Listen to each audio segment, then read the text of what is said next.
welcome to the Butts and Seats Podcast, episode number 101. How long until you forget the numbers this time around? I mean, we do it every episode now. I also usually check, but... I don't know. Because we're building up to 100, I feel like you're going to forget now that we're past 100. Although this is actually You're episode, like, is this 103, 104? 113 total? Or... Yeah, see, now you're confusing yourself. You're ruining it. I'm Nick, alongside Emily. Here to tell him that he's ruining things. Emily, what is it we normally do here? We take a week-by-week look at the slow but inevitable downfall of WCW through the late 90s and the early 2000s. And what is it we're doing here today? Not that. Today we're here to talk about a bird. Hell yeah. We're here to talk about a bird. We're talking about another bird, a couple other animals, and mostly just vibes. So if somehow you clicked on this episode or it started auto-playing and you didn't hear the opening theme song, Emily, what show have you picked for us to review today? Arguably the best WrestleMania, and I will not be taking notes. We're talking about WrestleMania IX. I think you need to take some notes. Absolutely not. I enjoyed this far more than I should have. Yes. Emily kept looking at me going, Nick, this isn't a bad show. Yeah. It wasn't. I stand by. I enjoyed this thoroughly, and I'm very excited to talk about it because this was a lot of fun. I don't understand why everybody puts this in their top list of worst pay-per-views. We have watched worst pay-per-views on this show, on this podcast. This, breath of fresh air. Fun, amazing, themed. Everyone's having a good time. Why are we mad? So, in reality, percentage-wise, how much of you picking the show was bird theme other things? Like, picking it, about 80%. 80% bird and theme? Yeah. And then the other 20% was... making you mad. Okay. To be fair, that's almost like the sole reason I picked Sold Out for next episode. There you go, see? Yeah. Yeah, that's 80% Great Inspector. 20% make Emily mad. The problem is the Great Inspector stuff, I know I'm going to hate. How can you say that? Because, Emily, it's a horrendous segment. It's hilarious. No, it's a graphic. We have watched it before. It's hilarious. That whole segment's hilarious. We were pretty sure we said this previously, so... It comes out that we didn't. I'm going to be so mad at you. Yeah. Unfortunately, we're recording this before episode 100 is actually out, so... No way to fact check. Well, we're recording this shortly after my 30th birthday. And we supposedly said on the last podcast that we're going to do a shot for episode 100, 101, and 102. Yes. And probably Heroes of Wrestling, because it feels like it's part of that canon. Yeah, we'll see. We wouldn't need it after Heroes of Wrestling, but we're doing some birthday cake dough ball. Happy 30th, Nick. Do you feel old? Yes. Nah. I am still younger than this show, though. So. Yeah, because you're born in 94. This is 93. Yeah, but cheers. If we must. Cheers. It really just tastes like somebody ground up sprinkles and threw it into whiskey. No, it tastes like you're doing a shot of syrup that you put into a latte. Because that stuff does taste kind of alcoholic because it is so concentrated. Yeah, I get that. This just tastes like syrup. Ugh. And you know what people don't do? Drink syrup. So, Emily, I did try to look up backstage notes. There wasn't much of note going on around this time, admittedly. The weird coincidence of our episode 99, episode 100, episode 101... Mark Marrow has just signed with WCW in the timeline. In 93. It's like, what the fuck? So. That's weird. I think he's firmly in WWE in 97 for the next show. So I don't think he'll have anything happening, but maybe we'll not. We'll see. We'll figure. Well, there'll be something. I think he signed when he was hurt. So maybe he's making his debut around then for all we know. That's so weird. But as Emily said, today we're here to talk about WrestleMania IX. Whoa. We are live from Caesar's Palace's parking lot in Las Vegas, except not actually Las Vegas, apparently. Apparently it's in Paradise, Nevada, which is like a suburb of Las Vegas. Is Caesar's Palace not in Vegas? Maybe not. It's not on the Strip? I thought it was on the Strip. This is by the airport. It's right by Buffalo Wild Wings. I don't think that Buffalo Wild Wings was there when this was shot. That's really strange. I've never been to Vegas, so I can't not. It's right by the Mirage, so I guess that's just... I don't know. I don't understand. The Mirage was on the Strip, too. Yeah, I don't know Vegas geography, apparently. Well, neither of us have been there, so... I've been there once for 3 hours when I was 18. So you could not partake in Vegas. Yeah. We went to Serendipity 3, and we were texted in the middle of Caesar's Palace saying, your table is ready. You have 3 minutes to get here. We're Jesus. like, ah! Run! We didn't know where to run, though. So the show took place on April 4th, 1993. And do you want to take any guess on the attendance for this show? Because it is a very weird setup. I'm assuming it's lower than like a normal WrestleMania because of the weird like riser setup. Well, the amount of attendance for WrestleManias around this time is very weird because they alternate, basketball arenas and big stadium shows. So, what's the attendance at like an MSG? 20,000. I feel like it's less than that. It's actually weirdly close. It's 16,891. Okay. I thought it was going to be way lower. Like, oh, shit. Yeah, it didn't seem grandiose, like for seating wise. Yeah, last year's WrestleMania did 62,000. Okay. In attendance. Yes. Yeah. And then the pay-per-view buys, I will not make you guess because you have no sense of context. It did 430,000 buys, which is very middle of the road for like the 9 that had happened by then. Okay. That seems like a big number. It's up a little bit from last year, and next year is a little bit down. Okay. But I think it's literally like 4th or 5th place of all of them that happened so far. Okay. So Emily, I guess let's get into this show. Let's go, because the intro is the best part.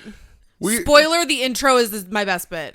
Gorilla Monsoon welcomes us to the largest toga party in the world. Why did they do a host for WrestleMania? Well, this is, hey Gorilla, we're kicking you off commentary, but here's a little something, I guess, to get a payday or whatever. Host. It's stupid. Yeah, Vince McMahon like screams a little opening video package, and that's it for him. We never see his face. Yeah. He's never actually on camera, which I was kind of jarred by. I really, I don't know where I expect him to be, I guess on commentary. But hearing his voice and then nothing was bizarre. He constantly jumps in and out of doing stuff. It's really weird to figure out why he decided to do certain things. Yeah. The commentary team on this, I think, was left for the better. Well, yes, because Gorilla Monsoon introduces us to his predecessor, forced or otherwise. On his first night on the job, it's good old JR, Jim Ross. Baby! He is such a baby. JR hypes up the main event in the Hogan tag match later tonight and then throws to Finkus Maximus. And they stick with that all night. And what we're not saying is everybody's in costume. Gorilla Monsoon is in costume. JR is in costume for his first night on the job. Fink is in costume, and he's about to introduce our, honorary guests of the night. Which I realized they don't do anything with this. And it's amazing, though. Everybody looks so in theme and great. They like, need to do this more often. This is fantastic. They bring out Caesar and Cleopatra. Yes. And JR tried to keep kayfabe.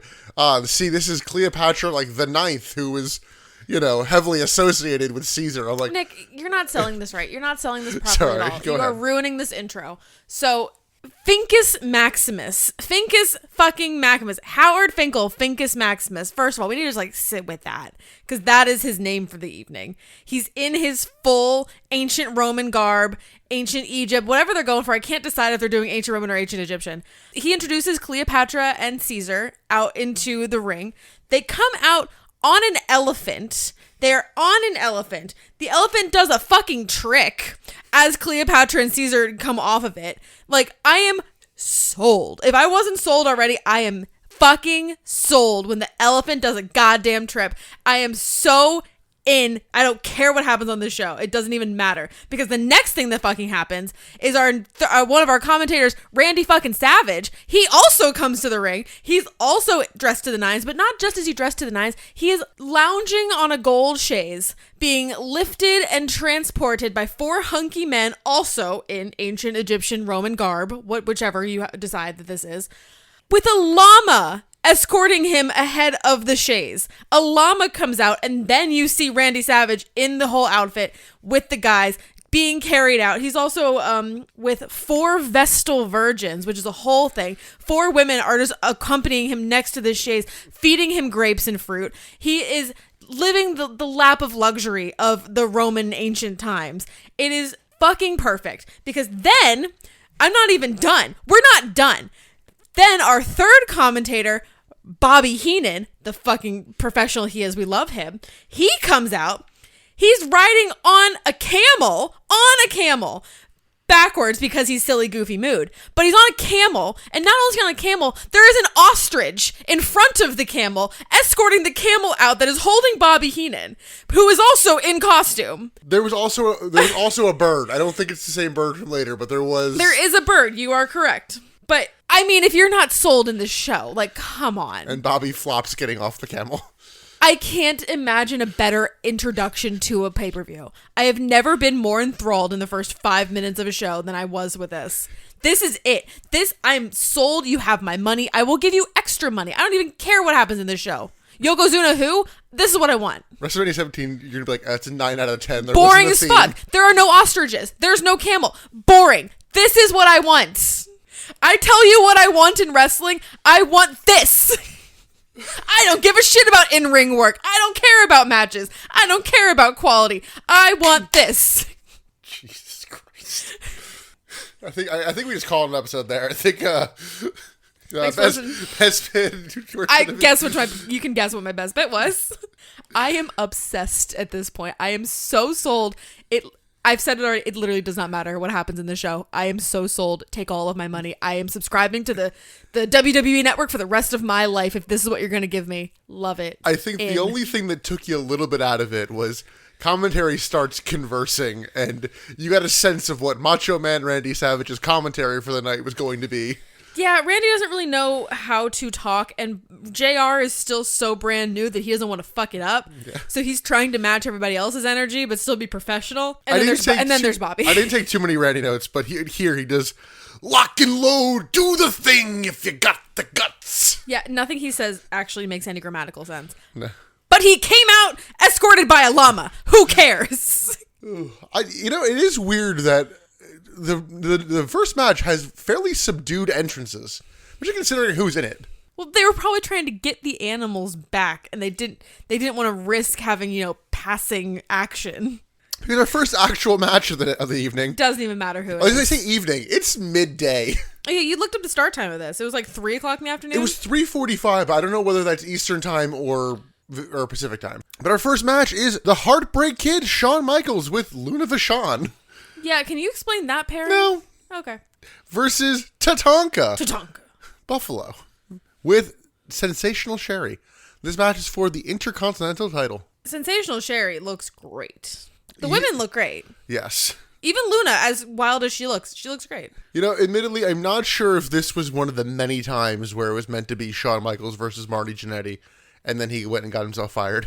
Well, I think that happens later this year, or at least maybe set up once later in this year, but it constantly gets started and then stops, and then started and stops. I mean, I don't really think that would have necessarily mattered in the quality of the match. I don't know. Well, Tatanka is undefeated on television at this point, which is a fact they don't really bring up on commentary. Were you really listening to commentary, though? A little bit. I already wasn't. Listen, we are one pay-per-view away from best commentary performances for a match ever, which is, at the next pay-per-view, King of the Ring, Tatanka is in a match that has a time limit. And half the match is just Bobby Heenan talking about how Tatanka measures time in moons and how many percents of a moon 15 minutes is. What? I don't know, man. Interesting. Two competitors chain wrestle to start. Tatanka overpowers Shawn. Back suplex to Shawn, and Shawn tries for a diving crossbody, but Tatanka counters with an arm drag. And I almost have the opposite problem now, where I keep wanting to type Tanaka. As in Masato Tanaka. Yeah. It used to be the flip side, and I'm like, no. You were right, Tatanka? Wow. Yeah. We get the Shawn turnbuckle spot and elbow to the floor, and I'm like, God, it's kind of funny that Shawn and Triple H both have their little Ric Flair tribute in their matches. Where is Ric Flair at this time? He actually would have just left WWF. Okay. Because there was a point in the show where there were chops and nobody wooed. So I was like, I don't think it was as much of a thing then, but he literally would have left in January. Okay. Yes, because they film a Lucha Leaves Town match, and they film it before the Royal Rumble, which Ric Flair is in, and Flair loses. So it doesn't air till after. So it's like, that's fine. Okay. Shawn gets elbowed to the floor, and then we get Sherry and Luna staring each other down outside. Tatanka keeps knocking Shawn off the apron until a poke to the eye, and Shawn hits a very sloppy diving sunset flip. It's like you kind of end up landing off to the side. This is about the time where Randy Savage has the excellent line of commentary. Tatanka is just doing his thing. That's all. So, I guess there's only so many points to actually kind of naturally bring it up. Randy Savage is not wrestling on this card, and it's kind of a travesty. Is it? I think so. I don't know that I would call it a travesty. He's still here. He should be wrestling. He's a good wrestler. Who would he wrestle? Bret Hart. That's not the story, though. That's a better main event. But that's not the story. I don't know, have him face Razor. Maybe. But I don't know. I did not see Randy not wrestling as a travesty. Yeah, we're in the era of WrestleMania 7. He got retired. Emily, would you believe it? He became the world champion at WrestleMania 8. Shocking. And he's been on and off wrestling and commentary. Like, he was in the Rumble. So, Well, Vince is like, no, you're too old. You can't wrestle anymore. And then he goes to wrestle for another 6 years in WCW. It's not too old. Yeah, remember that from the main event. Randy's too old. Yeah. I didn't even think about him not being on the card. Was not even a thought that crossed my mind. Tatanka truck hits a running DDT. Tonka truck? Yeah. Jesus. It's a running DDT. It starts working over the shoulder. I can't have parsley. I can have Tonka truck. Tatanka truck. If you're going to do it right. Sean tries for a clothesline but hurts his shoulder, and Sean crashes hard into the turnbuckle and then flops backwards. It was like, okay, he's fine. Yeah. We were both kind of like, ooh, but the fact that he did the flop, I was like, oh, you're completely fine. Tatanka hits a shoulder breaker, an elbow drop, and then a diving tomahawk chop. Oh, we did establish that Tatanka does have Native American roots. Yes. He is not culturally appropriating. Not to be confused with his very clearly dyed roots. He is Native American. So it's not as bad as it could be. Yes, it's not Chief J Strongbow, an Italian man being like, yeah. Exactly. How? Tatanka goes for a second tomahawk chop, and Shawn Michaels counters the dive with a super kick, and it's like a nothing spot. I'm like, that's Sweet Chin music. Yeah, you even called out. I was like, oh my God, he doesn't even have Sweet Chin music yet. No one reacts. Like, no, it was weird. nothing. I think he has like the teardrop suplex as his finisher here. Baby. Everybody's so baby here. Sherry and Luna shout at each other some more. Diving clothesline from the apron from Shawn, and he hits a swinging neck breaker in the ring. Shawn hits a drop kick and then locks in a rest hold, and then hits a modified victory roll. I have no clue what he was actually going for here, because it was just like, well, moving on. I don't even know what you're talking about. Tatanka hits an electric chair drop and then misses a follow-up elbow drop. Shawn hits a diving axe handle, and Tatanka hulks up and starts a comeback, including like the point. I'm like, Jesus. Yeah, he is just hulking up. Tatanka hits a diving crossbody, only gets a 2. They both roll each other up for near falls, and Tatanka counters a dive with a power slam, and in a spot we'll get a couple times tonight. Yeah. We get a Sherry chant breaking out as both men crash to the floor. That was really confusing to me, because she wasn't doing anything. Was this match just that boring? No, I think you're just so ingrained of smarky prick crowds. This is just like, hey, she's there, we like her. But they're not paying attention to what's in the ring. They're not chanting for anything that's actually happening in the match. They're chanting for the woman who is standing idly ringside. I don't know. It was very weird. So both men crash to the floor, and the ref starts counting. Shawn pulls the ref out of the ring and then goes back in. Tatanka hits his finisher called the end of the trail. Oh, and the ref goes down to count the pin, but then taps Tatanka, and it's like, nope, he lost by count out. Yeah, the ending of this was really strange. So I like rewound it, and like, you can't hear the ref at all, but you kind of see him go, like he's about to go 10 as Shawn pulls him out of the ring. So that does sort of count as a count out. Yeah, because he'd be counted out for the 10 count. Okay. Because I thought it would be, that's a DQ. That's what made sense to me. So Tatanka wins the match, but not the title. Shawn goes to the back. Luna scoop slams Sherry out of her shoes on the floor. And then Tatanka helps her to the back. What were your thoughts on this match? It was too long. It was kind of boring. It was strange. It was a little too long. It was strange to see Shawn Michaels in an opening match and not be lauded. Like, the opening match of a WrestleMania should not have somebody of Shawn Michaels' caliber. But because he's such a baby, it makes more... It's like seeing The Rock in an opening match. It's weird. I think nowadays they definitely try to have the first match, like, punch a little more. But, like, it should be this big upbeat match. I mean, based on this, I'd say it's this or the next match that would make sense. But... I mean, sort out the finishes before you're going to assign the first match. If the first match is supposed to set the energy of the show, and this was too low energy to be the main, or to be the draw for the show. This was too low energy. This was boring to me. Again, I'm not here for the wrestling. I can't help it. That's the most... I'm not here for the wrestling.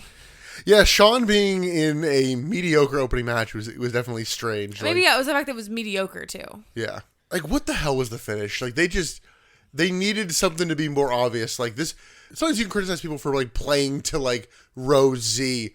They didn't even play to row 1 here. Like, what the fuck? No, I don't criticize for that. Like, it needs to be Some obvious. people could. Like, No. the overacting. No, I think it's needed, especially in a show like this that doesn't have Jumbotrons. You need to play to the back row. So you're right, it wasn't obvious enough, so it was kind of confusing. Didn't know that the ref, like, went down, like, and then tapped him. Nope, sorry, bud. I feel like the ref might have even forgotten how the match ended.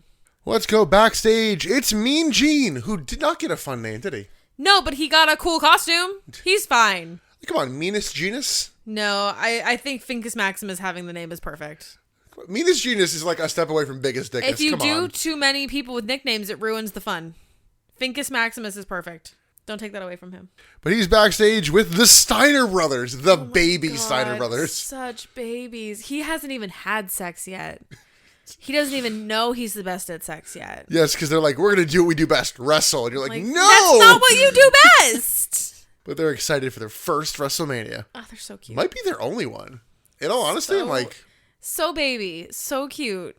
So young. Well, they're facing somebody else who looks very young in our next match. It's the head shrinkers of Fatu and Samu. And Samu with Alpha versus the Steiner brothers. Yes, Fatu is Rikishi. But this is not Rikishi. This is Jimmy and Jey Uso. Yeah. He looks spitting image. It's really cute, actually. Scott and Fatu start, lots of overpowering and pushing to start. The head shrinkers beat down Scott in the corner and take out Rick for a second. The Steiners hit a double diving clotheslines from the same corner, and we were like, this is not going to go well. And No, I know, but they it actually worked. hit it. It worked. Alpha hits a double noggin knocker on the head shrinkers on the outside to hype them up. On commentary, Jim Ross notes that Luna Vachon has attacked Sensational Sherry backstage. It's like, oh, God. Yeah, and apparently we'll like be getting updates on this throughout the night. Like, nobody really asked. I want to say there's a Coliseum home exclusive that, like, they have video of that, and it's pretty vicious looking. Oh, well, I believe it. Luna's a little crazy. Yeah, I kind of wish they had those VHS exclusives on, like, the network and Peacock. Somewhere, yeah. Like, those are just lost the time now. Kinda. Whoever digitized them and put them on YouTube. Those are the only ones. Scott hits a butterfly suplex, but is dropped all the way to the floor face first. On, like, he goes for some sort of, like, dive, and they pull the ropes down, and he just crashes. And then he's hit with a kendo stick by Alpha, and, like, that, you hear that so loud. Oh, yeah. It's rough. I love a kendo stick, though. Kendo sticks make the best noise. Samu bites the face of Scott, and then they hit an assisted headbutt. Fatu hits a backbreaker and a Brett's rope headbutt. Spinning kick from Samu, and Fatu stops the tag from happening. Scott smashes Fatu's head into the mat, but it has no effect, and he pops back up and hits a sidekick. The head shrinkers then keep working over Scott. Scott powers up, but is unfortunately hit with a double clothesline. Samu tags in and works over Scott some more until a missed diving clothesline. Hot tag to the dog-faced gremlin, which They really lean JR into that. just keeps calling him Dogface. Do you think he doesn't know, or... I don't know. There was a point around this time, though, where you could see Samu in the background, like, holding the tag rope in his teeth, like, before he tags in. Did you see that at all? Yes. Yeah, I love that. It's, like, very character building. Dogface hits Steiner lines, and then a double noggin knocker, but it has no effect, much like using Dragon Pulse on an all-creamy. There you go. A what? Ew. A fucking what? It's like a whipped cream Pokemon. Ew. Fine, on a Xerneas. That's not better. On a Clefable.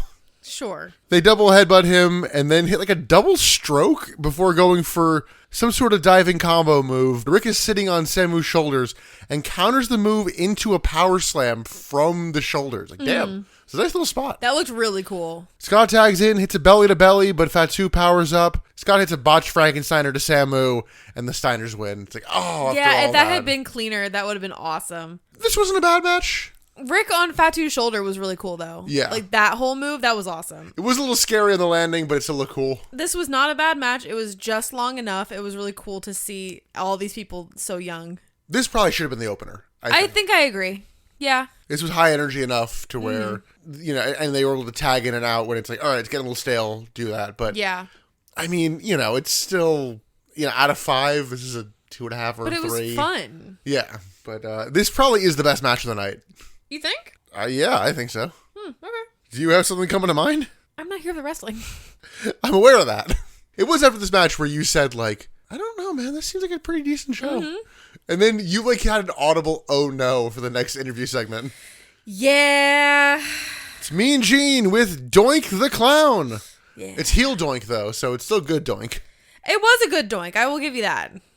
It was entertaining. Gene shows a clip of Doink hitting Crush using a fake arm, and Vince McMahon commentary is like, "Oh my God, he pulled his arm out of its socket." It's like, it's a when you fake see the arm, clip, you dumb fuck. The clip, you cannot even like pretend to think that that was a real arm. He's swinging it with two hands. You can't. No, I'm just saying that the arm that Doink had in the sling, okay. Yeah. no, it looked so fake. Yeah. You cannot even be like, oh my God, that looks so real. How did it get me? Like, no, that's not.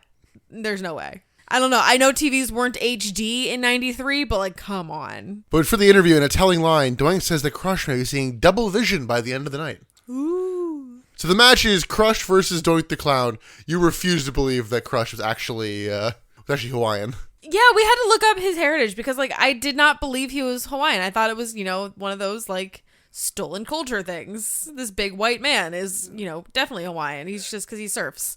And he's Emily, actually Southern Californian. I'll ask you again, what two groups have we seen Crush be a part of? I remember. Technically three. I remember the two. Okay. The NWO Black and White. He was the B team, but... Whatever. The B team. The Black and White B team. Whatever. They're wearing black and white. And Chronic. Yes. Can you remember the third group? No. I think he actually wrestled in the match. When we reviewed WrestleMania 13, he was part of the Nation of Domination. I don't think that counts. For things we've seen him in, one-off WrestleMania, I don't think that counts. She says during the one-off WrestleMania review. I'm not gonna cite this as, oh, don't you remember when we saw him in this group? Like, I don't know. So Crush chases Doink and scoop slams him on the floor. Oh, all of that to say, Crush is actually from Kona, I think you said? Yes. Yeah, the Big Island, which is cool. They should have called him that. The Big Island? Yeah. No. Doink begs off in the ring and just keeps trying to run away, and kind of a messy spot of like being thrown back into the corner. Like, yeah, I don't know what it was. Crush hits a two-handed choke and then throws Doink back into the corner. Doink pulls Crush out and hits punches to very little effect. Crush beats down Doink in the ring, including a backbreaker. Doink grabs Crush's head and pulls him onto the rope, and then hits some very sloppy diving attacks. I really kind of zoned out for this match. Doink hits a pile driver and smashes Crush's head into the ring post. Doink goes for a very blatant flying nothing, and Crush gets the boot up. Crush then counters a dive with a power slam for the third time in this show. Doink then tries to go under the ring, but is stopped by Crush, and Crush hits a press slam in the ring. So Doink goes for that spot more than once. I think he does it like twice or three times. Yeah. He doesn't come out with anything. He doesn't have a weapon. He doesn't have a chair. He doesn't even have like a squirt bottle of water or anything. It's kind of annoying. Well, it's setting up the finish. Sure, but there's other ways to have done that where it wasn't such a nothing burger. Like if he had gone down and gotten like a weird little clown spray ball or something both times, and then he did the finish, I think that would have been better. Doink stops a head Crush by getting to the ropes and then bumps the ref. Doink is then stopped from going to the ring again, and in the ring, Crush locks in the head Crush, and a second Doink appears. Doink bra bra. Eat your heart out, Houdini. He hits Crush with a fake arm a few times. They actually do the I'll hold him up and you hit him spot. I'm like, oh shit. Yeah. I was ready for he ducks. It's the one thing they didn't want to happen, but no. No, it actually worked. It was the thing they wanted to happen. Lead up to a clown. They'll get it right. The Doinks then do a fake mirror spot, and then Doink, like, weirdly after just pins Crush, like, no additional move. I'm like, oh. Yeah, I mean, Doink wins. It was like a weirdly clean finish. Like, in terms of, like, you didn't knock him out, you didn't distract the ref, like, not really. A second guy came out and they hit him with a weapon. That's not a clean finish. I don't know. It wasn't as fucky as, like, the starting match. No, just because you understood what happened doesn't mean it's a clean finish. I don't know. It didn't bother me. None of the endings bother me. You think this whole show is egregious because every ending is fucking horrible to you. We are going to disagree on that. I literally think the Head Shrinkers Steiner Brothers match is the only match that actually has... No, sorry, two of them have a clean finish, and one of them ends after 2 minutes, so it feels weird. We're going to disagree on whether or not that makes a match bad. I don't think it makes a match bad. You seem to. I think when it's used repetitively, it makes the show drag. And you told me that was one of your main citation sources of why this is such a bad WrestleMania. We're going to disagree then. We'll talk about this more later, but yeah, Doink wins. A second official comes out to tell the ref about the second Doink, but they can't find him under the ring. Magic. And I think that's when Bobby Heenan says, "Eat your heart out, Houdini." There is a Coliseum home exclusive of Gene trying to figure out about the second Doink, and like it's very clear there are two. I think it one walks past him. No. Yeah, I mean, like, this was a flat actual finish, just in that you did the spot and then you delayed for like 45 seconds and then pinned him. It's like, have that just be the finish, or do an actual twin magic or something. Like, it fell flat for that reason of, like, I guess you really knocked him out, because normally the long delay pin means they kick out. Yeah, maybe they actually got him. Or maybe Crush was like, yeah, I'm done.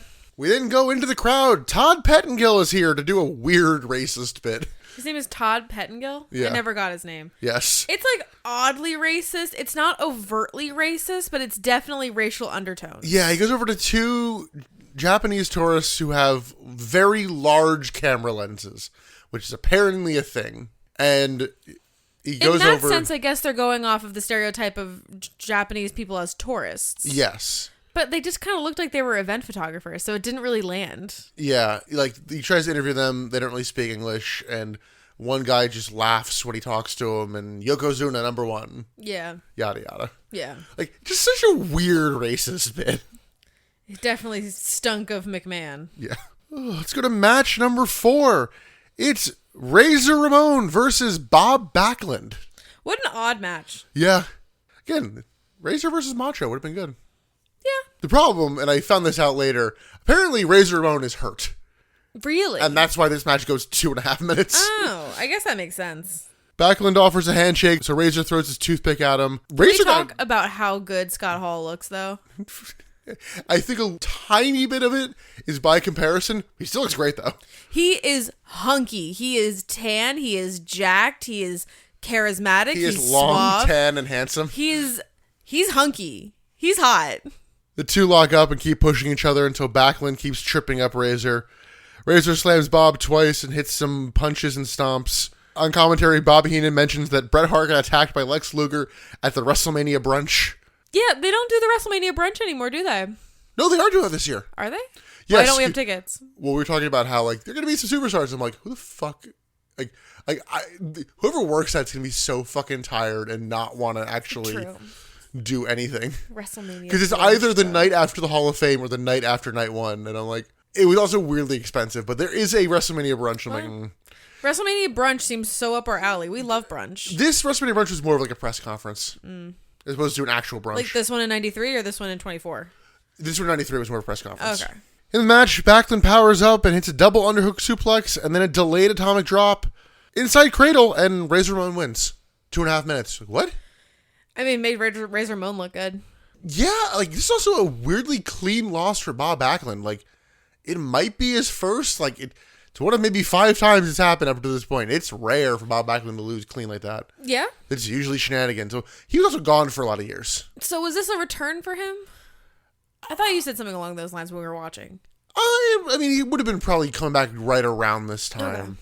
I think he showed up in the Rumble for a bit, but I mean, he's not super been around yet. I know this does lead to a little bit of a prolonged run for him. So he doesn't have the it factor, which is, I know, hard to say because he is such like a mainstay in early days of WWE, but like he doesn't. I think he does once he turns heel. You've not seen a lot of it, but him being a crazy old man heel is great. If you say so. Yeah, but this match was weirdly short. Yeah, it's because Razor's hurt. Yeah, it didn't seem like he was hurt. So I guess kudos to him. Yeah, I mean, and commentary didn't seem to hype this up. It's like, oh, there's this big feud. So no. Yeah, no, we're not in the era of video packages yet. No. The most you get is, here's some clips during your interview. Yeah, it's just clips of Raw.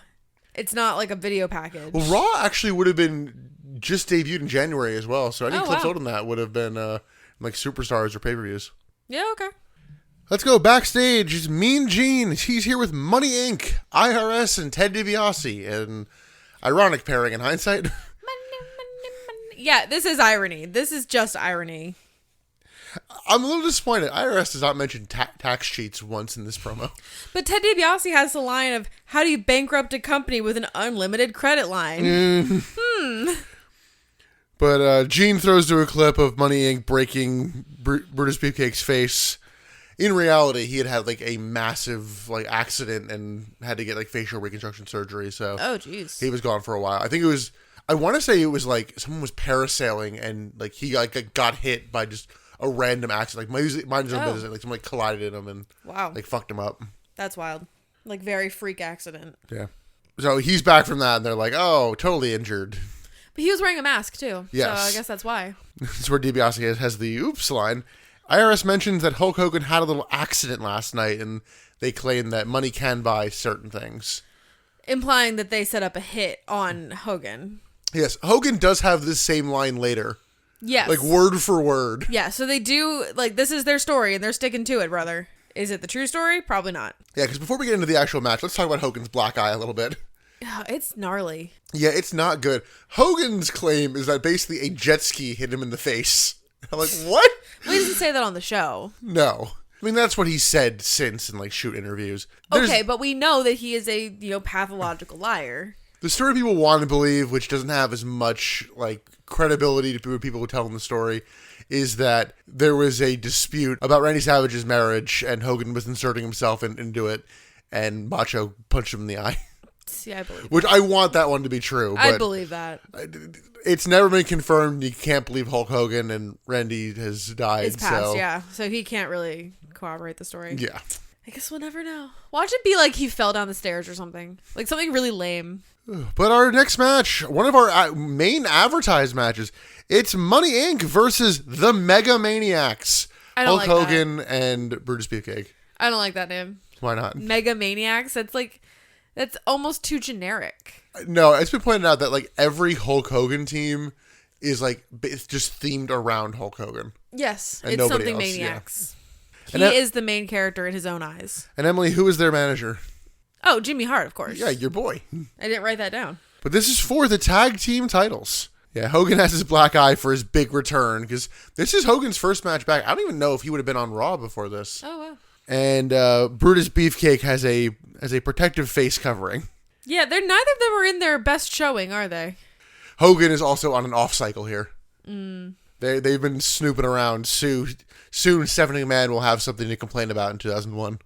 Jesus. Somewhat related to that, to this day, I've never really gotten why that one interview on the Arsenio Hall show is like, oh, that changed everything. Yeah, we watched that interview, didn't we? I don't know that we did, but it's just like, he lied. He lied on television. He lied and he got caught, and that's what spiraled everything into, what it became. So, he gets asked on there, are you taking steroids? And he says no. And do you know what the Hulk Hogan reasoning for saying no was? He's like, well, am I actively taking steroids at this very second when being asked the question? No. No, I'm not lying. I didn't lie. I was selective. Like, fuck you, Terry. Yeah. Yeah, that sounds very Hulk Hogan of him. So the faces get attacked mid-entrance, but they fight off the heels while their theme music plays. Sorry, while Hogan's theme music plays. Yeah. The music doesn't stop. Yeah, they clear the ring, and then they do a whole bunch of taunting.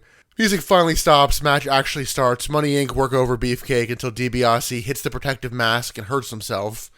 And they do a basically similar spot for head slamming in the corner. Yeah. Hogan tags in, hits a 10-punch spot, and then threatens the referee. Why? He's a face.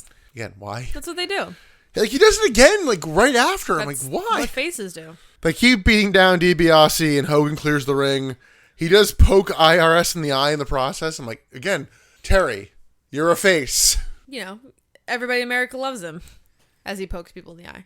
Money Inc. go to leave, so referee Earl Hebner is like, well, okay, if you get counted out, now you lose the titles. Like, what? Earl Hebner did not come up with that rule, and you know it. In kayfabe, they say the referee has decided. That sounds like the referee had somebody that was in the ring whispering in his ear. Wait, you're telling me Hulk Hogan would change a finish in the ring? On the fly, yes. I don't know about that. I can't think of any examples from 1997 that would heavily have that happen. Yeah. It didn't make any sense. And you even cited, like, you know who should be really fucking pissed? Tatanka. Yeah! He's in his Tatanka truck right now going, what the fuck? Stop with the fucking Tatanka truck. The heels are actively getting screwed here. Yeah, so now if Money Inc. get counted out, they will lose the titles. Bobby Heenan points out how dumb this is, and I'm like, yes, thank you. Yes, if Bobby is as mad as we are, you know y'all fucked up. Yeah, well, do we just establish recently, like, yeah, we agree with Bobby Heenan about We do agree with Bobby Heenan at all points. We agree with Bobby Heenan in 2000, though. 93 is a different Bobby. to add to it, like, you get counted out, you lose. Ready? 1, 2, 3, 4. They cheat. Yeah, they are going quick. So the heels finally cheat to beat down Hogan and choke him with the tag rope. They just keep choking him. Like, he does not want to take a bump here. No, but they keep going to that same spot over and over and over again. This is the point where the match got real boring.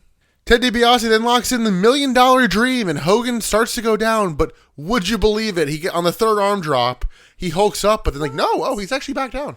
Yeah. Again, they didn't really they kept doing the same spot repetitively. It was boring. And then in a backwards spot here, IRS distracts the ref for some reason, so Brutus Beefcake can come in the ring to cheat and break up the hold. You telling me that it's weird that the faces are cheating? And then he locks in a sleeper on DiBiase and both men are down. Like, oh. And then an even weirder spot, the referee is doing the, all right, you're both down, you need to get up by a 10 count. Hulk Hogan does an Undertaker sit-up. Yes, he does. He does it at 8. He's not up, by the way. He's just like, no, that's fine. And they just stop the count. Like, what the fuck? Everybody's just stealing everybody's moves in this WrestleMania. It's kind of weird. We get a hot tag to Beefcake, and, he's a move in. The crowd's like, eh. And they just die out. I'm like, oh, wow. They want Hogan, and that's kind of it. DiBiase stops the comeback with a briefcase shot, and they start working over Beefcake some more. And I'm like, yeah, you're not getting the big home run tag here. No. Teddy DiBiase then tries to take the mask off of Beefcake and eventually gets it off, and they start working over the face of the barber. I'm like, ooh. Yeah, they even call that out on commentary, working over the face. Like, Jesus. How do you work over the face? You punch it once. It's worked. Brutus Beefcake dodges a double clothesline and hits one of his own. He locks in a sleeper on IRS, and Hogan tries to go in, but is stopped by the ref. DiBiase breaks the hold and bumps the ref in the process. They do a hot tag spot with the ref down, and I'm like, that's weird. Yeah, so what's the point of the tag? Yeah. Especially with the heels oh, well, ref's down. I got to get on the apron. Right. Felt really structured for Hulk Hogan to get his little moment. But Hulk Hogan needed to have as many little moments as possible. So Hogan tags in, big boot. Hogan hits both men with the reinforced mass of Brutus Beefcake. Yeah, reinforced? I don't know, man. It's titanium. So they go for a double pin, and Jimmy Hart suddenly takes off his jacket and reverses it to reveal a referee jacket. I loved that move. It's a heel move. Let it go. We know that Hogan is a face heel. It's okay. So Jimmy Hart is now wearing a rough jacket, counts the pin, and is like, yep, you're the champions now. Yes. He believes his own gimmick. He fully has faith in himself. Another referee comes down to go, no. That's not how the world works, Jimmy. But the fact that he thought it would so hard that he had a custom jacket made to be that swerve reveal, I'm the ref now. He had that shit tailored. Yeah, so the referee DQs the Megamaniac, so they threaten to beat him up for it. And I'm like, okay, you broke the rules, sir. So they clear Money Inc. from the ring and threaten the ref again, but instead Jimmy Hart throws them out of the ring. Hogan, mostly, and Beefcake a little, celebrate like they won for way too long. And the audience is into it. They're egging it on. Holy shit, it's still going. Yeah. Then they get Money Inc.'s briefcase and find a brick, tax papers, and cash, and Hogan hands some cash out to ringside. Turns out it's real cash. Yeah, insert a joke about having to pay people to cheer for him. No, they were cheering for him before he paid. No, this crowd was way too hot for Hogan, and I did not understand. So there is a little bit of a theory about that for this crowd. I was reading the kind of notes about the show. The show's in Las Vegas, and I mean, I did sell 13,000 tickets before the week of, but it might just be a lot of casual people hey, I'm in Vegas. What the hell? Why not? Probably. Or I'm going to Vegas during this week. Let's get tickets to that. Yeah. People who aren't watching the show week to week, and they're like, oh, I remember Hogan. Yeah. Yep, you're probably right. Thoughts on this actual match? No, I didn't care. I didn't like it. I don't like Hulk Hogan. This was a boring match to me. I had no interest in paying attention to it. There was nothing in it that was keeping me interested in paying attention to it. So, no. And the rule change in the middle was fucking stupid. Yeah. Offensive. It was bad. The fact that people were cheering for it, I felt like they were gaslighting me almost. No, it was a good match. Yes, you loved it. No, I didn't. Yeah, I mean, it's heels getting their comeuppance, but I don't care. Yeah, you need someone official to kind of do that. I've seen that happen before, where it's okay, no, you're taking the coward's way out. No, you go finish this match. The problem is it wasn't the heels getting their comeuppance, though. It was just, I'm Hulk Hogan, glory. Yeah. That's it. That's why I can't stand watching Hulk Hogan matches. It literally does not matter what the story is. The story is, I'm Hulk Hogan, love me. And cheating's so cool, isn't it, gang? It literally does not matter what is going on going into the match. Yeah. This was a stupid as fuck ending. I'm not even mad at the ending. I'm mad at the rule change. I'm mad at both, because it's basically, how can we have Hulk Hogan win this match without having to be sullied with the disgusting tag titles? I think it was insane how much of an applause they got at the end. Yeah. They lost. He's here for like 10 minutes, it feels like. It really does feel like that. And this is one of those matches that I actually timed because I knew the timestamp, so I had a timer running on my phone while this was going. It's like, how much time do I have left? It's the only thing that motivates me through some of these matches sometimes. In the crowd, Todd Pettengill is here with Natalie Cole, who I don't know. She is the daughter of Nat King Cole, the pianist. So he asked her about the money. She goes, "Oh my God, it's real money." It's like, "Did you get any?" Like, they focus on this money conversation for a while and like nothing else. I'm like, I think they were trying to highlight like, it's real. Isn't Hulk Hogan so generous? yes. And then Isn't he so charitable? Don't you love him?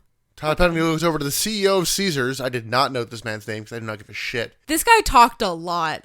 Yeah, he's trying to sell. Isn't it great to be at Caesars? Yada yada. Can I get my room comped? We'll work something out. But isn't it great to be here? It's been great. Yada yada. He never stops. He like barely stops to take a breath. We then get Mean Gene backstage with Mr. Perfect, and I don't know what it is, man. I kept writing Kurt Hennig. I could not stop. Oh, I wrote Kurt for the entirety of it. Gene asks about the knockouts that Lex Luger has been doing, and Mr. Perfect cuts a decent little promo right up until the end. And it's like, I'm gonna deal with Lex Luger. It's like, oh no. But it was funny. Like, he laughed at himself. Yeah. Gene laughed at him, and he's like, I'm gonna go beat him up. I did laugh at Gene going like, don't go anywhere though. I want to go to the tables with you. Because who better than Mr. Perfect? It was really funny. Maybe Canyon. Who better? I like when wrestlers that are so like hyped up on their own, supply basically, they fuck up and they laugh at themselves. Yeah. I love that. Well, let's go to that match. It's the narcissist, Lex Luger versus Mr. Perfect. I will say, Lex Luger is looking good.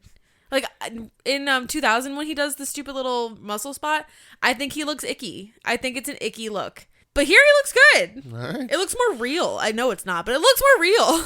Luger has some ladies with him, and he has the ladies hold up mirrors that like have pyro for the big finish. But it's so windy, the pyro is just blowing in this one girl's face the whole time. But you know what? Isn't it a nice change of pace to have the ladies that are with Lex Luger have a purpose? I mean, was their purpose also the butt? Because damn, the outfit they had. They're given a lot more than Liz ever did. So the babes are leaving as Mr. Perfect makes his entrance, and there's a little look of like, hey. Those girls looked good. He's perfect. Match starts, they trade wrist locks. Perfect hits a punch to the stomach and a high knee and then a drop kick. Luger hits strikes and beats down Perfect, but Perfect catches a big boot and hits a knee breaker. Perfect keeps working over the legs of Luger and locks in a spinning toe hold. Also hits a hard chop in the corner, and the crowd like really wakes up for that. I don't know what it is, but yeah. Maybe they turned to the mic or what, but like, here's the chop, and everyone's like, hey! But I think this is the match where they were doing the chops, and I was like, you're not wooing. That's weird. It's weird that you're not wooing. I'm wondering if maybe if it's this match, Perfect's the one who sent Flair packing, so is it like weird to woo for the chop when you were just feuding with the guy? But you even just said, like, this is not a audience of, like, week-to-week watchers. They don't necessarily know all the politics behind it. They just know chop, Ric Flair, woo! Luger throws Perfect into the corner hard and then works over the lower back of Perfect, including a backbreaker. Luger gets caught with his feet on the ropes for a pin, but hits a power slam after. And we get a sunset flip, but Luger kicks out and backs Perfect into the corner on a sleeper. Perfect hits a catapult into the top turnbuckle and hits strikes to Lex noises. Oh my God, Lex's selling in this whole match was incredible. The noises that he was making, he was selling like his heart depended on it. Perfect goes for a 10-punch spot, but Lex counters, and then Perfect counters that and hits a clothesline and a swinging neck breaker. He hits a diving drop kick and goes for a backslide, but Luger counters it and gets the backslide pin with Perfect's feet on the ropes, so the pin should not have counted. Yeah, I thought that was the thing. Yeah, it just the ref missed it. That's Okay. the story. Because Perfect kind of gets up to go, hey, wait a minute, I had my feet on the ropes, and Lex knocks him out with his steel reinforced forearm. Yeah, I guess he got surgery on his I arm. forget if it's steel or titanium or whatever, but Whatever. yeah, Weaponized forearm. He's been knocking people out with the surgically repaired forearm. If I ever have to get surgery on my wrist and I get a bar put in my wrist, you bet your ass I'm coming at you. Reinforced steel. I'll sell it. Yeah, you better. Be out for 3 days. You'd be like, Nick, get up. You have to go to work. Nick, please. The bills are due. So Perfect gets up, storms to the back, and in the back, Perfect attacks Luger, who was talking to Shawn Michaels. So Michaels attacks Perfect, and that sets up a feud for upcoming. Shawn Michaels does not even, hesitate. He's like, oh, fuck you. Yeah. No questions asked. Really takes it to a level that was not necessary based on that, but... it was very out of nowhere almost. He was still hyped up from his match. I'll fight you. I'll take you. Thoughts on this match? I didn't think it was that bad. I liked it. I thought it was fun. That was kind of boring. If you think this is boring? I thought it was kind of boring, but not aggressively boring. Let me remind you of the match that we just watched. I thought it at least had some energy. Did it? I don't know. The actual in-ring... Is the energy in the room with us? I did note, this show is dragging. The next match is what was getting me through it all. Not even the match, just... Alright, let's just fucking get to it. Burn! Gorilla Monsoon is on the stage and sets up The Undertaker versus Giant Gonzalez, also hypes up Brett versus Yoko, and throws back to Fink. I'm sorry, who? Sorry, Finkus Maximus. Thank you. Giant Gonzalez comes out. In that outfit. State of your outfit. That outfit. That bodysuit haunts me in my dreams. I will remember this outfit for the rest of my life. Emily, is this a better or worse version than when he has the fur on, covering certain parts? The non-screen printed fur? Actual fur. No, this is worse. Oh, I don't know. No, this is worse. This is lazy bad. I didn't realize they do this match at SummerSlam too. I'm like, Jesus, guys. Why? Giant Gonzalez, why the fuck are you here? So they claim he's 8 foot tall. He's 7'7", apparently. That's okay. You're not that far. Oh, yeah, he's very tall, but... I have such a hard time. I don't like big guy wrestle. You know this. Yes. It's so difficult, though, because I recognize how important Andre the Giant is to wrestling as a whole. I recognize his importance, and I do not want to downplay his importance. That being said, because we had Andre the Giant, we have Giant Gonzalez, we have the Big Show, we have the Great Khali, we had Omos. What have we gotten that is not Andre the Giant? You put me in a spot where I have to defend Big Show in that list. Oh, of this list, he's absolutely the best. Yeah. Andre is just... He's from a bygone era that, it just doesn't work now. It worked when it was... Here's this massive guy you're going to see once. Yes. And back then, he could also actually still, move. Sure. Most of his WWF run, he is struggling. I know. And that's I know how important he is. I know how much of an icon he is. But because of him, we have Giant Gonzalez. Yeah. Giant Gonzalez is struggling in a very different sense. Yeah. I mean, fucking Great Khali was way too long-lived on the roster. Omos was too long-lived on the roster. You're gonna upset all the Homo sapiens. I don't care. This is an Omos hate account. If there's two things I am, is an Omos hater and a Liz hater. Sorry. And a Hogan hater, and... If there's two things I will forever stand by, it's those two. So, Emily, let's talk about The Undertaker's entrance. Bird. Now, I feel like you've been saying it's a crow. I think I just knew it was a big black bird.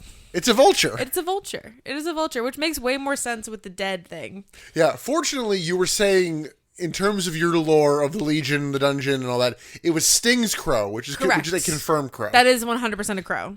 A vulture would never go on top of the barn. Are you kidding? It will give you the floor to say whatever you want to say about the bird. So here's the thing. In the grand scheme of the show, this entrance is dwarfed by the introduction. Wow. I know.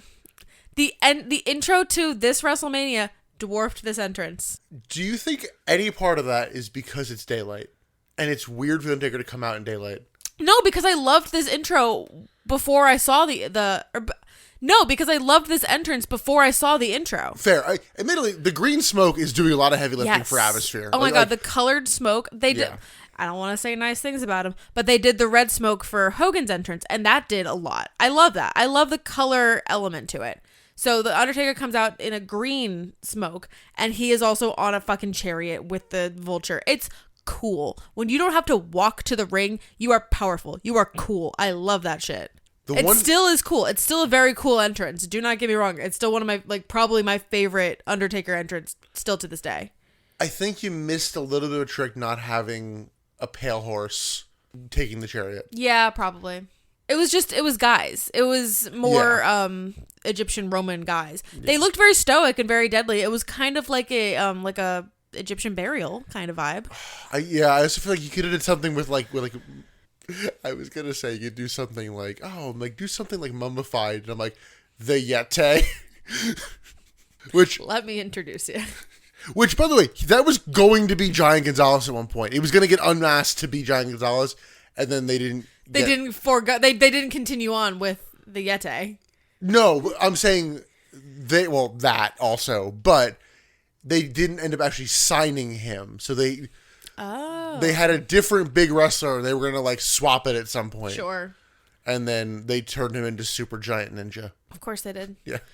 So we have this whole theme going on with this show. We could have added to the theme even more than we already did with this Undertaker entrance. So he's coming out on a chariot, being hoisted by these Roman Egyptian men. I guess it's Roman, right? Caesar's Roman. Yeah. So Roman.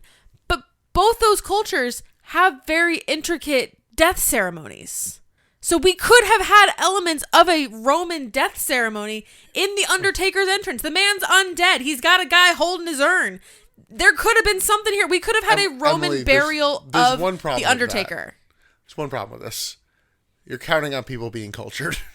They're all in costume. They can figure it out. We're in a party city. It was great.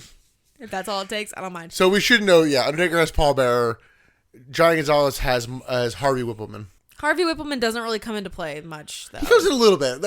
We're going to mention them once or twice, so don't have that come out of nowhere. Listeners, this match ain't about the wrestling. It never has been. It never will be. I don't love this match for the wrestling. I don't love this show for the wrestling. We know this. I want this to be put out there. I'm not here for the wrestling. I'm realizing now, the pay-per-view and this match have the same arc. What do you mean? Just care about the start, and then once it's done, you're like... out. Correct. Don't care about the rest of it. Hook me with a theme and I'll stick it out for the 8 minutes that this match went. Was it that short? I think so, yeah. Oh my god, you fooled me. Gonzalez hits strikes, but Taker keeps getting up. Taker hits strikes, and Gonzalez wobbles. That's all he knows how to do. What's his favorite song, Emily? Wobble baby, wobble baby.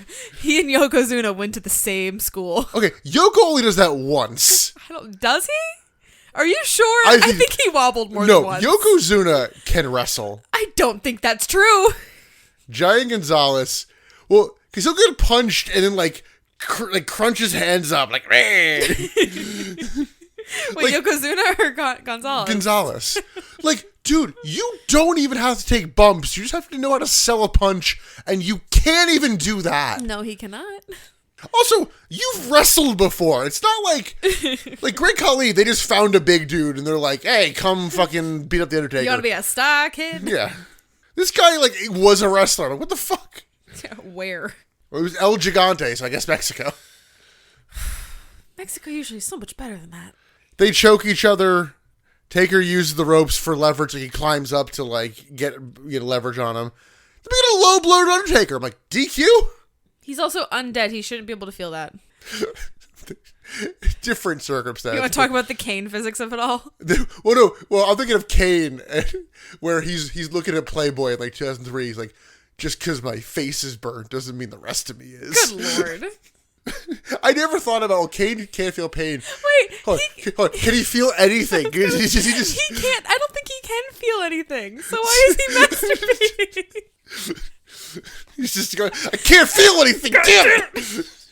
Oh, that's so sad. Oh, that gives whole new meaning to his pyro when he brings the arms up and down and there's the big explosion. That's all he gets. Oh, that's the only release he has. Christ. It's really... Old school to Giant Gonzalez, but he stays on his feet and throws Taker around. Sleeper to the Undertaker, and we slow things down, which we're grading on a curve here. Yeah, seriously.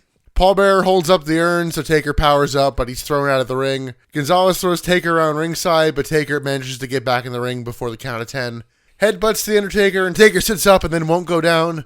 Undertaker hits a flurry of strikes, sending Gonzalez to one knee, and Harvey Whippleman gets on the apron. Taker, knocks him off, but apparently he hands Giant Gonzalez a rag at some point. This is not set up beforehand. No. Because suddenly, Giant Gonzalez is using a rag on the Undertaker's face, and commentary's like, oh my god, that smells so bad. It smells like chloroform. And I'm like, can you... First of all, how do you know what chloroform smells like? Yeah, you're not Jerry Lawler. Second, it's not that strong. Yeah, but the way they're spelling it, they're about to pass out. Yeah, seriously. Also, it's an outdoor arena too, so you can't even be like, oh, it's enclosed. No, their air is being circulated. But yeah, so Giant chloroforms Taker. Yes. Pardon? Which the referee, after 45 seconds, wait a second. Hold on, something smells like chloroform. And Taker wins by DQ. Commentary can smell the chloroform, but the referee cannot. I see the Undertaker can. Yes, he can. He's dead. Yeah, so Undertaker wins by DQ. It's the one really fucky finish in the streak. Can you imagine? The fact that he comes back, I think, saves it. Can you imagine if the Undertaker didn't have his undefeated streak because he lost to Giant Gonzalez? We would rewrite history. No, he totally won. Somehow that match has vanished. I don't know. Put a couple of tauntauns in front of it, the special edition. There you go. But so they put Undertaker on a stretcher him out of the ring. It's all quiet for a couple minutes. And he does come back. Well, before that, Giant Gonzalez is just walking on the ring. He does make a face turn in our eyes because he chokeslams Bill Alfonso. Yeah, we didn't realize it was Bill Alfonso for a long time, but fucking ECW Whistle Man is here. Yeah, we thought we saw him earlier too. I forget what match it was, but we briefly saw him. I think that's him. But he's the referee for this match. Yeah.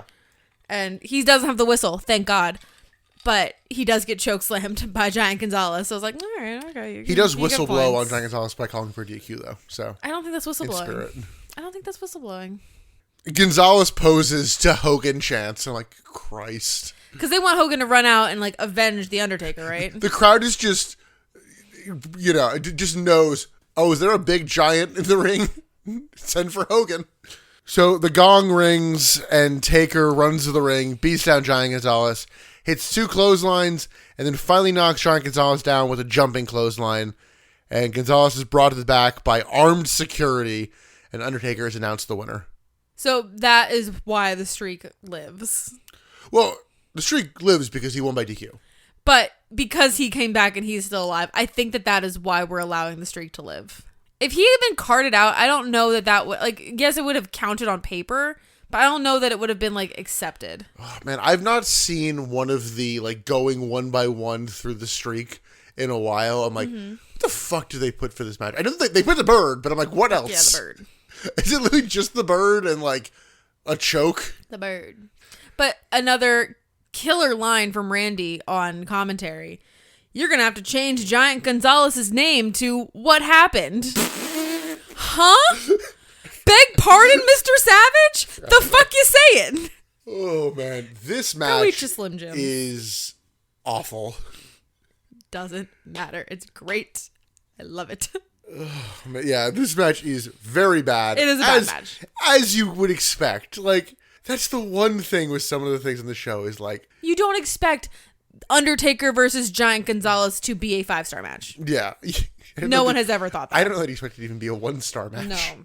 I wasn't expecting chloroform. It was not terribly long. It was, It was just enough. It was just enough. I know, we're defending, it's that's why I give it -1 star as opposed to -5. Right. But it was just enough. That was some shit. So I do want to run us through the match finishes so far. Oh my God. This is where I want to get on my high horse. This is the hill that Nick is going to die on. So match number 1 ended in a weird countout. Mm-hmm. And match number 2 ended in a botched Frankensteiner. Mm-hmm. Match number 3 ended in the second doink and then weirdly delayed pin. Okay. Match number 4 had the 2.5 minute sudden inside cradle. Okay. Did not build to a finish at all. Match number 5 had the Jimmy Hart DQ. Match number 6 had the feet on the ropes missed. Match number 7 ended in a chloroform rag DQ. A chloroform rag DQ. So that's where we're at. This is WrestleMania. It's the biggest show of the fucking year. And the only 2 clean finishes were fucked for different reasons. But are you having fun? No. Liar. You liar. You're a lying liar. You're having a great time. I'm having a great time. Unironically, loving my life in this. I'm having a great time. We can get to Mean Gene throwing to a clip of Yokozuna killing Jim Duggan and Yoko attacking Brett at the contract signing. We then, for the main event, get Hulk Hogan being interviewed. That's strange. Wonder why. So he's here to get interviewed and speak on behalf of Brett, I guess. Yeah, he's like, all the Hulkamaniacs are in Brett's corner. No. That's what he says. Well, you know what else he says? Oh, well, Brett's a Hulkamaniac. It's like, oh, fuck. Okay, well, he was saying that he's in Brett's corner with all of his Hulkamaniacs. And did you catch his big tip for Bret Hart? No. You need to watch out for Mr. Fuji and Yokozuna. No kidding. The guy that you're in a match with? What? But I went into Brett's locker room and I looked in his eyes and it made me question the power of Hulkamania. And that's why I'm challenging the winner of this match, whether it be Bret Hart or that Jap brother. Okay, Jesus Christ. He hit it so hard. He did. And what you gonna do, yada yada. Do you want to be a Hulkamaniac next? I don't want to be a Hulkamaniac. I don't want to say hi to my family and friends. I want to be a Hulkamaniac. Have fun with my family and friends. So yes, have fun. I don't want to have fun with any family or friends. It's so fucking monotone. I love it. Well, let's send the Hulkster to heaven. Oh wait, shit. Sorry. Before that, Todd Pettingill's in the crowd and interviews 2 guys in togas, and I did not get a word they fucking said. They were so drunk, and they were definitely industry plans. Yeah, they're like, yeah, we took the sheets off our bed.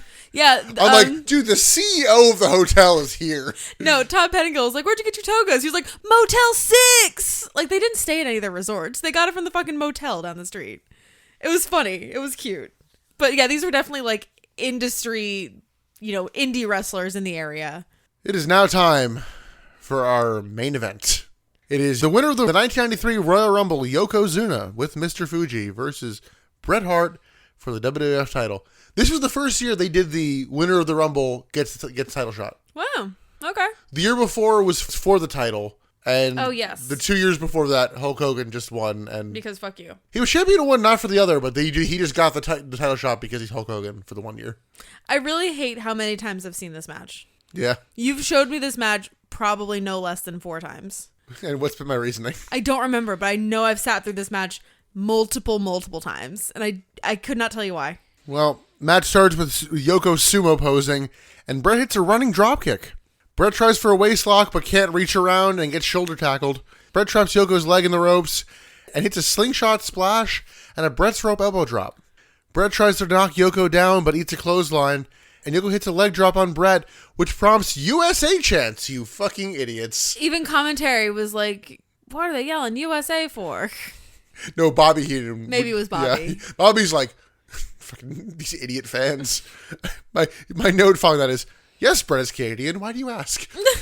Yoko locks in a nerve hold on Bret. Bret gets his foot up on a charge and jumps onto Yoko's back for a 2. Sidekick from Yokozuna and then another nerve hold to more USA chants. Bret dodges a corner attack and hits a second rope bulldog and a Bret's rope elbow again. Bret's rope clothesline and then a running clothesline actually knocks Yoko down for a second. And Yoko stops at a 10-punch spot. But as he's carrying Bret away, Bret pulls the turnbuckle pad off, leaving it exposed. I'm sure that won't come into play. Bret counters being smashed into it and smashes Yoko's head into the exposed turnbuckle, which I think somewhere around here, apparently they skip about 4 minutes of a match. I don't know what the hell they were going to do, but Bret has said that Yoko started the finish early. Yeah, you said that he goes home early. I don't know where it would have been. Yeah, I don't know where those extra 5 minutes would have been. And honestly, I think the match is better off for not having them. Oh, probably. Because this actually isn't that bad. All things considered, no. But if it had gone 5 minutes longer, probably would have been bad. Yeah, so Yokozuna is laying face down. Bret grabs the legs and manages to lock in a sharpshooter in a nice kind of creative way.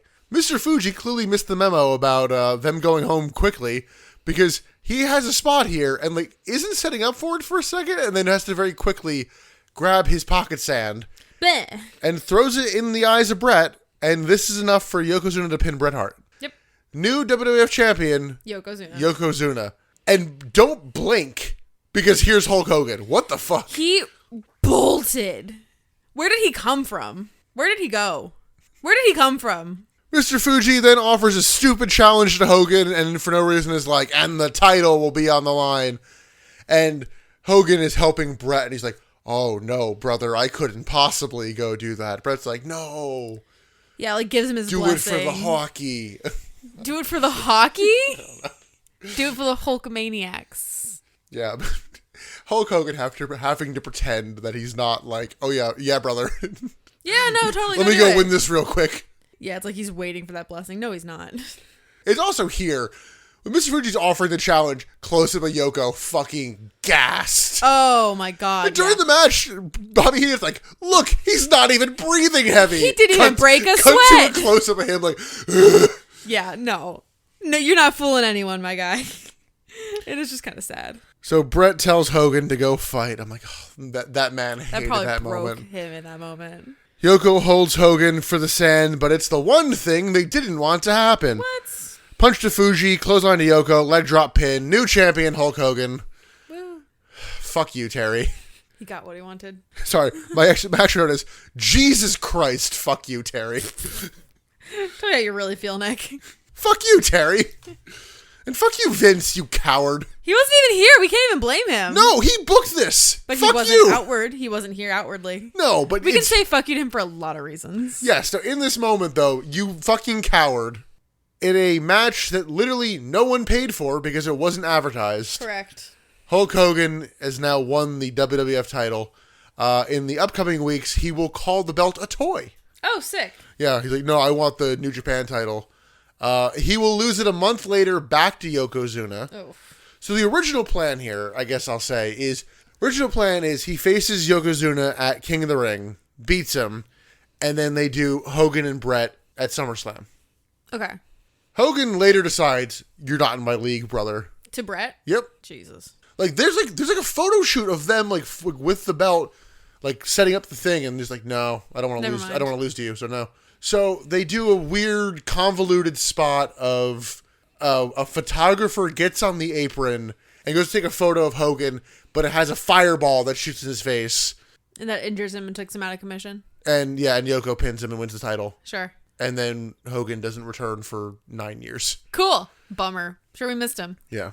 I will say, just for completionist sake, Yokozuna will then be a dominant heel champion and offer a body slam challenge on the USS Intrepid on the 4th of July. Hell yeah, he does!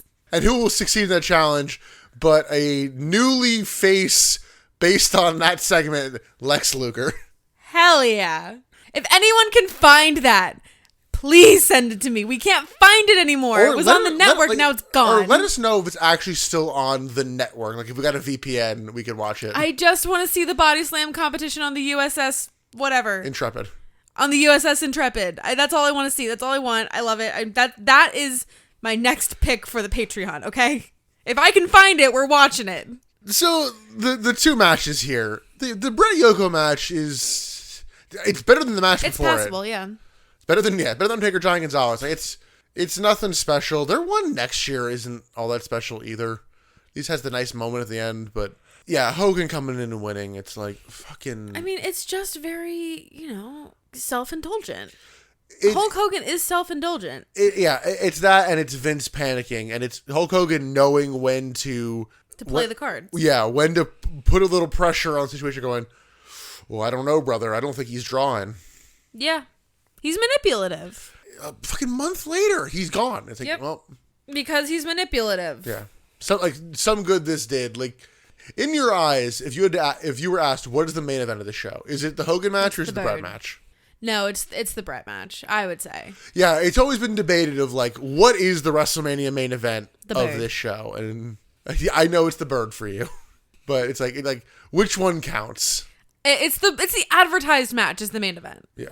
Brett Yoko is the main event. I do view it as a bundle where if you're talking about worst WrestleMania main events, it's a combo. You can't just look at just the Hogan match. It needs to be the whole thing. I guess. I don't know where this falls under the worst Mania main events because Look, there is the big fuck you at the end, but it's all short. I think if it was longer and like more drawn out, it would be more egregious. It was quick. It was 22 seconds. The crowd's into it. The crowd's so into and it. That's the crowd is part so of the problem. hot. Probably physically too, because it's Las Vegas. So yeah, it's definitely a weird crossroads of crowd that night loved it, but it kind of killed a lot of momentum you had going for building new people. Yeah. So Emily, thoughts on the wrestling part of this show? I mean, I haven't made it a secret throughout this whole show. I'm not here for the wrestling. I'm not watching the show for the in-ring quality. It's not good. I mean, the show makes it easy to not be here for the in-ring quality. Yeah, this is a rare show, or I guess rare WrestleMania, where I'm like, there's nothing to seek out on this show in terms of like, hey, here's a great match. In terms of quality, no, but like for historical reasons, I would say the main event. Just like as a, like, if you were a wrestling fan and you wanted to like, it's an important part of the history, I think. I'd say it would go in a, like, WrestleMania 2K showcase, but they managed to avoid that. Well, yeah, I think safely, in-ring wise, this is a bottom 5 WrestleMania. In ring wise, so here's the problem with that. I don't necessarily wholeheartedly agree with that, because to me, the worst WrestleManias, the worst pay-per-views, the worst WWE shows or WCW shows are the forgettable ones, are the ones that you can't go back, you can't recall, you don't remember. This at least had something to remember, which makes it a little bit of a step of, like, it's like a half step, but it's a step above. Yeah, but I don't know, just because something's memorable doesn't mean it's good. I mean, to me, there's no rewatch value. I mean, outside of the introductions, I feel like if we rewatch some WCW shows that we have forgotten, we'd find, oh, hey, there's a good match here, or this or that. Like, here, it's almost, I will remember to not rewatch this. I think I disagree with you. I think I would sooner rewatch this than, like, December to Dismember, which we both agreed had a pseudo good match on it. That match was passable. It was a fine match. Ironically, it has the same "fuck you, eat your vegetables" finish as this show. Yeah, well, I would sooner rewatch WrestleMania 9 than December to Dismember, which that's not a high bar. But to me, that makes WrestleMania better than that show. And that's a whole other conversation we can get into, is whether or not WrestleMania is better than some of the recent shows that we've watched. WrestleMania 29 kind of sucked. Kind of forgettable. That's a better one than this. Forgettable, though. Has Punk and Undertaker. So does December to Dismember. Does not Undertaker. Well, it had Punk. Yeah. Who did he face? He was in the Extreme Elimination Chamber. With who? Who fucking knows? Who cares? Literally about to list them off. It's main event Bob Holly, Test, Big Show, Rob Van Dam. See, I'm realizing in this moment that the match that I thought I was talking about was the WrestleMania 29 match. So, December to Dismember is worse than WrestleMania 9. You also have a goldfish brain. No, I'm not blaming this on goldfish brain. But, I mean, in terms of most WrestleManias, I guess you have watched 29, but I haven't watched a lot of WrestleMania. You haven't watched a lot of them in context, or you've watched a lot of them like in totality, where I've showed you a match or two, but it's not. I do kind of want to watch all the WrestleManias, though. Like, it's a weird goal of mine. I think this show has one thing going for it, for better or worse. We think both of us think better, but it's the theme. The theme is the thing that'll keep me coming back to it, and the theme is the reason why I don't think this is a bottom 5 WrestleMania.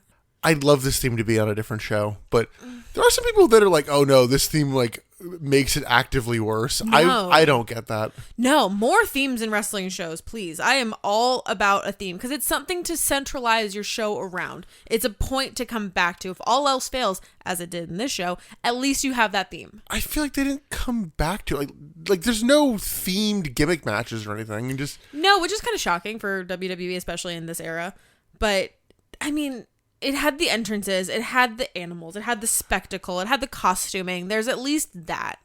You know, this feels like Madam Web, where it's like, why is it set in 2003? It's like, why is this... Maybe, yeah. Why is this, Roman or Greek themed? Oh, yeah, I should, out myself. I completely forgot about Greek mythology during the recording of this. Yes, we had a few technical issues, so Emily gets a chance to, retract. I just, for some reason in my head, I could not come up with Greek mythology. I could only think of Roman and Egyptian mythology. And this is not Egyptian. I was wrong. Cleopatra, I think, has... Yeah, that might have been what got me, but this is Greek mythology. Greek and Roman mythology, not Egyptian. Emily. But give me more themes in wrestling. Give me more shows with a theme like this.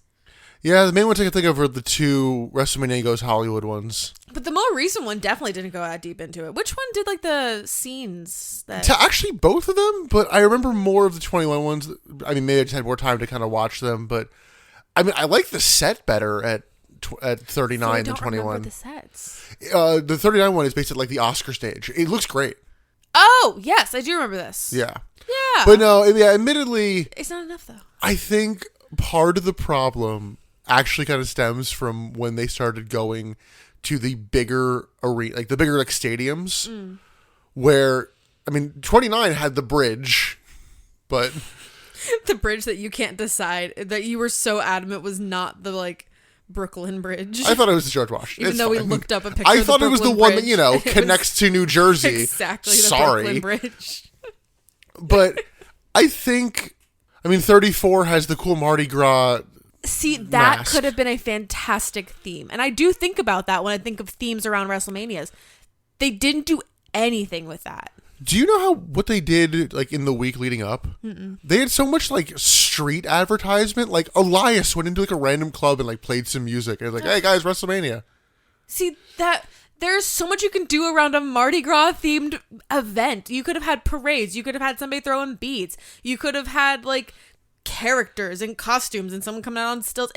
The whole point of Mardi Gras is spectacle. Like that it fits so well with what WrestleMania is, and it really bums me out that they didn't do anything with it. I think 40 is just going to be a big Liberty Bell.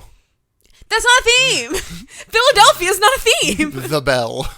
Get your Baja Blast. Oh my god. No, I'm going to have to buy a Prime at WrestleMania 40, and I'm trying to come to peace with that. No, you're going to do it on the podcast episode. But I feel like if somebody's handing out Prime samples, I'll take it. I don't think I want to pay for a Prime. All in all, my thoughts are the show was a bad wrestling show, which is what it should be, is a wrestling show. Yes. It was a bad wrestling show. However, it was entertaining as hell. And that gives it at least something. And for me, I think the fact that the majority of the matches are garbage and dull and have fucked finishes, and it doesn't make me want to go back and rewatch this show. I would sooner rewatch this than some of the other shows we've watched. Well, Emily, don't worry. You'll probably have plenty more of those shows you never want to rewatch coming forward. Oh, I'm sure. Maybe even next episode. Well, let's wind this down. Emily, let's go into best bit, worst bit, and MVP. Your best bit. I'm giving it to the intro. Not I'm actually going to do the same. Yeah?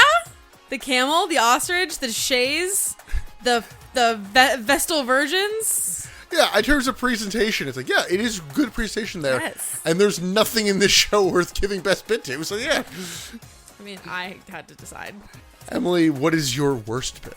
The Hogan tag match. Hogan tag match, Yeah. Okay. Fuck that. I'm doing Hogan swooping into the main event. No, because the Hogan tag match was more offensive. It was like, it was one of those moments where like, you think I'm stupid. They're changing the rules in the middle of the match. Like, don't insult my intelligence.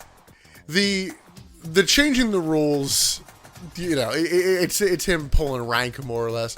It's not him stealing something away from somebody who works hard. Yeah, true. And Emily, who is your MVP? Because I had to give it to him somewhere. Undertaker and his bird. Do you want to just give it to the bird? I thought you'd get mad at me if I did that. I already typed it into the into the spreadsheet. Yes, I want to give it to the bird. Okay, the vulture. The reason that I wanted to watch this show. Emily, you want to guess who my MVP is? Hulk Hogan. You want to give an actual guess? Bret Hart? Yeah. For doing his damn job? Brett got a decent match with Yokozuna and then had to hold back every instinct in his body to be like, yes, Hulk, you take the moment I really want in my life. Honorable mention, I think I would give it to JR. I mean, it was his debut. He held his own. Yeah. He did pretty well amongst the, garbage that was working with Randy Savage on commentary. Minus points for not calling anybody a son of a bitch. It was his first day. You don't call someone a son of a bitch on your first day. You might. But that's going to do it for WrestleMania 9. I think both of us can just be like, you know what? We'll watch the intros at some point and never watch any other part of the show. I think I agree, because we've definitely watched that Yokozuna match far too many times. Next up is Sold Out, a show that I've psyched myself out of. You were so hype. Yeah, I was hyped to torture you, and then I went, fuck, I gotta take notes. I gotta run us through this piece It really of garbage. does ruin it, doesn't it? Hey, this show has a theme. It's the NWO. You should love it, because the theme is a theme. No, They enter on a garbage truck. that's not a theme. That's not poetic at all. But until Sold Out, you can listen to all of our back catalog on Spotify, Apple Podcasts, Amazon Podcasts, Samsung Podcasts, Deezer, and iHeartRadio. You can follow us on social media, most of them at Butts in the Pod, Facebook, the Butts and Seats Podcast. And you can listen to the previously mentioned WrestleMania 29 or our upcoming episode 100 runner-up of Heroes of Wrestling. We'll be over on the Patreon soon. $5 a month gets you a new episode, an extra new episode every month, and whatever other fun, stupid stuff you want to put over there. Yeah, they're still guaranteed one a month. It's one every 3 weeks, but so some months you'll get two. Wow, it's totally worth the money. Yeah, Here's Wrestling will be episode number 11 over there. So yeah, there's a good amount over there. At there's this already point. 10% of our main catalog. Jeez. Emily, any closing thoughts before we shut the door on WrestleMania 9? Thank you for suffering through it. This was I had a lot of fun. I know you didn't. Oh, God. Fuck you, Terry. Yeah. I'm not even sure if you wrestled in the next show, I'm being totally honest. That's fine. But until we inspect some grain, I'm Hell Nick. yeah. I'm Emily. And thanks for listening to the Butts and Seats Podcast. Bye.